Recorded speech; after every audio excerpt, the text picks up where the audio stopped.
President Trump reacting with surprise upon learning about the death of Supreme Court Justice Ruth Bader Ginsburg Friday night. Ruth Bader Ginsburg has died.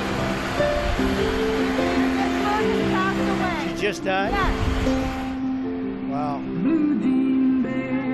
I didn't know that. You're telling me now for the first time. She led an amazing life. What else can you say? She was an amazing woman.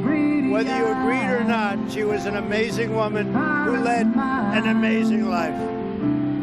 I'm actually saddened to hear that. I am saddened to hear that. As word of her death sent shockwaves around the country, the president was speaking at a campaign rally in Minnesota, touting the importance of judicial nominations, yet unaware of Ginsburg's passing, even as a supporter shouted the news. The next president will get 1, 2, 3, or 4 Supreme Court justices. I had to.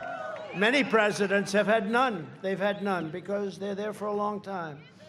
They tend to be appointed young. Ruth Bader Ginsburg stood for all of us. Democratic presidential nominee Joe Biden speaking to reporters after returning from his own campaign trip to Minnesota Friday. We should focus on the loss of the justice and her enduring legacy.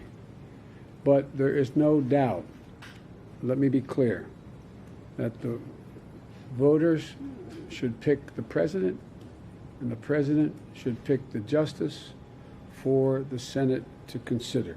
Ginsburg's death sparking an historic and heated political battle, with Senate Majority Leader Mitch McConnell vowing to move forward with President Trump's nominee to succeed her, offering the president a chance to cement a rightward tilt of the Supreme Court for a generation.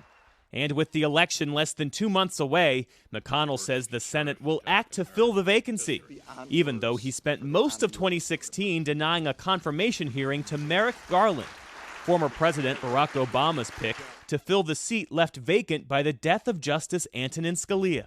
President Trump's nominee will receive a vote on the floor of the United States Senate.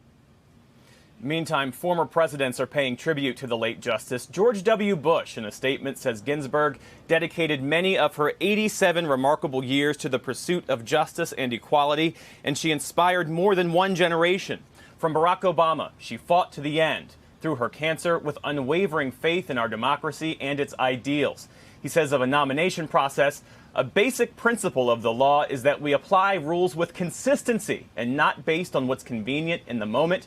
And Bill Clinton, who appointed Ginsburg to the court in 1993, says this: her landmark opinions advancing gender equality, marriage equality, the rights of people with disabilities, the rights of immigrants, and so many more moved us closer to a more perfect union. Kristen, Peter?